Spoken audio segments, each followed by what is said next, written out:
بسم اللہ الرحمن الرحیم۔ السلام علیکم۔ پیارے نبی کی 40ویں سالگرہ قریب آ گئی۔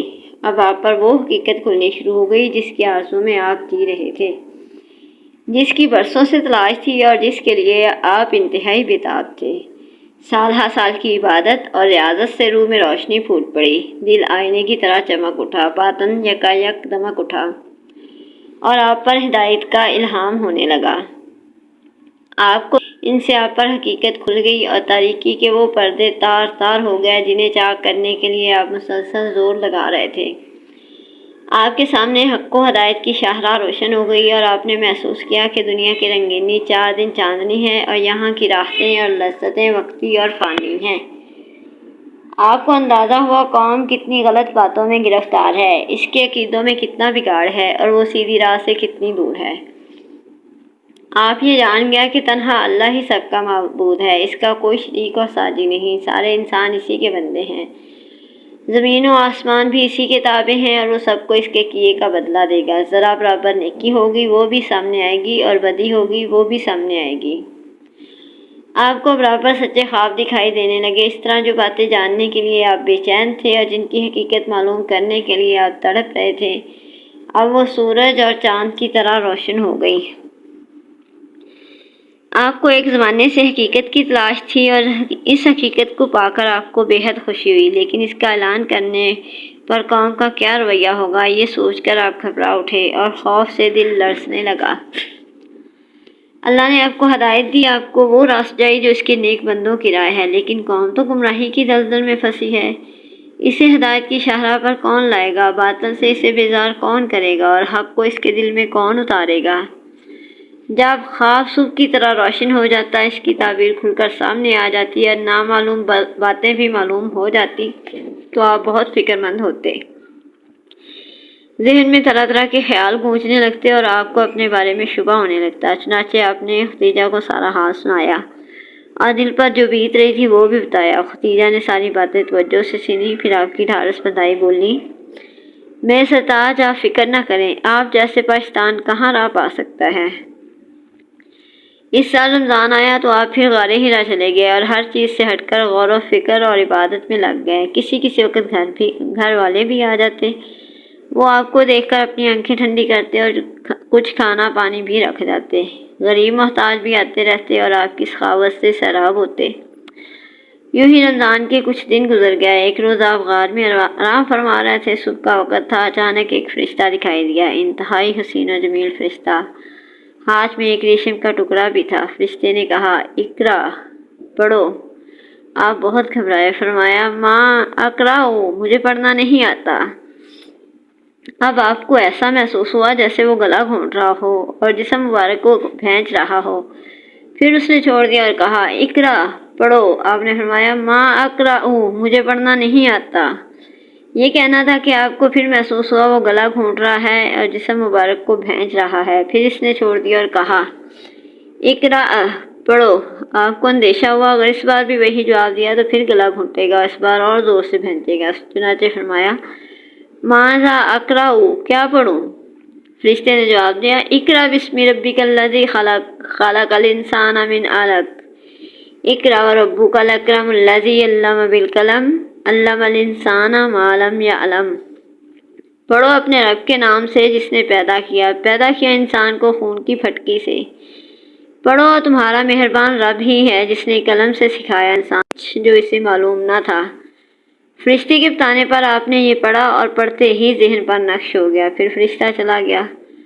اب آپ کھڑے ہوئے، خوف سے دل بیٹھا جا رہا تھا اور گھبراہٹ سے چہرہ اترا ہوا تھا۔ آپ سہمی سہمی نگاہوں سے غار میں ہر طرف دیکھنے لگے۔ حیرانی اور بدحواسی کا عالم تھا۔ دل ہی دل میں سوچنے لگے، ابھی مجھ سے کس نے باتیں کی، کون مجھے پڑھا کر گیا ہے۔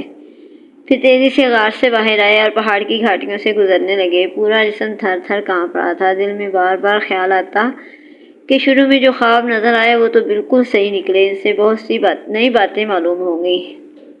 جس چیز کی تلاش تھی وہ کھل کر سامنے آ گئی، لیکن وہ کون تھا جو ابھی یہاں کھڑا تھا؟ وہ کون تھا جو پڑھنے کو کہہ رہا تھا؟ اچانک ایک آواز آئی، محمد! آپ دھک سے رہ گئے، گھبرا کر سر اوپر اٹھایا، دیکھا تو وہی فرشتہ آدمی کی صورت میں کھڑا تھا اور پکار کر کہہ رہا تھا، محمد تم اللہ کے رسول ہو، میں جبریل ہوں۔ آپ کی گھبراہٹ اور بڑی، خوف سے رونگٹے کھڑے ہو گئے اور دہشت سے قدم رک گئے۔ کبھی دائیں طرف آپ دیکھتے اور کبھی بائیں طرف کہ یہ صورت نظروں سے اوجھل، جدھر دیکھتے وہی نظر آتا، جدھر رخ کرتے وہی موجود ہوتا۔ آگے بڑھیں یا پیچھے ہٹیں، نظریں نیچی کریں یا اوپر اٹھائیں، ہر طرف ہر جگہ وہی تھا۔ بہت دیر ہو گئی، آپ یوں ہی تھر تھر کانپتے رہے اور نہ جانے کیا کیا سوچتے رہے۔ ادھر بی بی خدیجہ نے غار میں آپ کے پاس آدمی بھیجا، وہاں نہ ملے، رشتے داروں کے ہاں دکھوایا، وہاں بھی نہ تھے، یہاں وہاں دوڑایا، لیکن نہ ملنا تھا، نہ ملے۔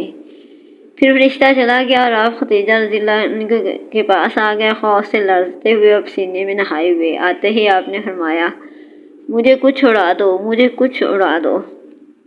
فوراً بی بی خدیجہ نے چادر اڑا دی، مگر آپ کی یہ حالت دیکھ کر وہ بہت گھبرائیں اور دل میں طرح طرح کے خیالات امڑنے لگے کہ کیا آپ کی طبیعت خراب ہو گئی ہے، کیا آپ کو تب لرزہ ہو گیا ہے، یا کیا آپ پر کوئی آفت آ پڑی ہے۔ پھر جب سکون ہوا، خوف کچھ دور ہوا اور جسم کی کپ کپی میں کمی ہوئی تو بولی، آپ تھے کہاں اور آپ کو کیا ہوا؟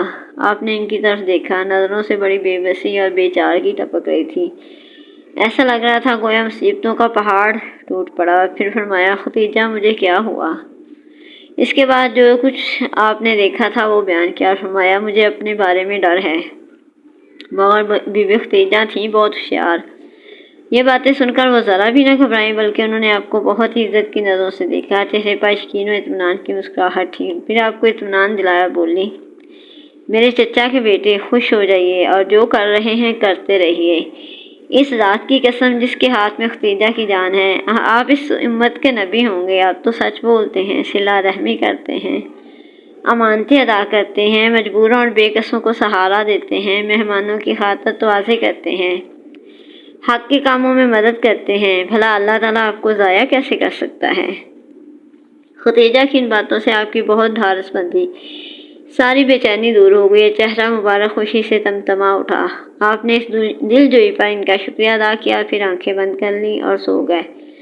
ادھر بی بی خدیجہ نے آپ کی باتوں پر غور کیا تو انہیں بے انتہا خوشی ہوئی، لیکن ساتھ ہی کچھ ڈر ہوا، کچھ خوف اور اندیشہ ہوا کہ یہ بھی اخلاص و محبت کا تقاضا تھا۔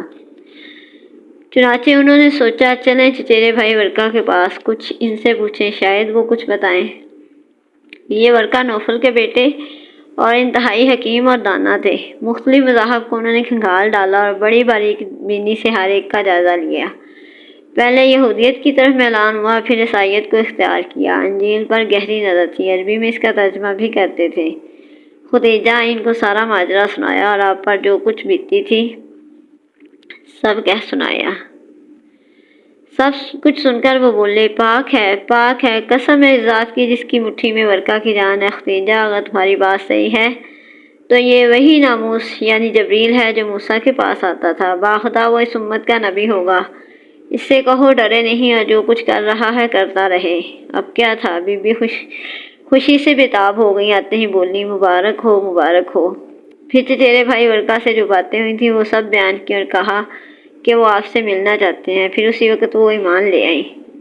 اس کے بعد آپ کعبہ کا طواف کرنے چلے، راستے میں ورقہ مل گیا، دیکھتے ہی بولے، محمد آپ نے کیا دیکھا؟ آپ نے ساری داستان سنا دی۔ ورقہ نے کہا، اس ذات کی قسم جس کے ہاتھ میں میری جان ہے، تم اس امت کے نبی ہوگے، یہ وہی ناموس ہے جو موسیٰ کے پاس آتا تھا۔ بھتیجے، نبی ہونے کا اعلان کرو گے تو لوگ جھٹلائیں گے، ہر طرح ستائیں گے، گھر سے بے گھر کر دیں گے، جنگ کرنے سے بھی نہ چوکیں گے، کاش اس وقت میں زندہ رہتا۔ آپ نے فرمایا، تو کیا لوگ مجھے بے گھر کر دیں گے؟ ورقہ نے کہا، ہاں، جب بھی کوئی نبی آیا قوم نے اس کے ساتھ یہی سلوک کیا۔ اگر وہ دن دیکھنے نصیب ہوئے تو ایسی مدد کروں گا کہ اللہ تعالیٰ ہی جانتا ہے۔ پھر سر مبارک کی طرف بڑھے اور بہت شفقت سے بوسہ دیا۔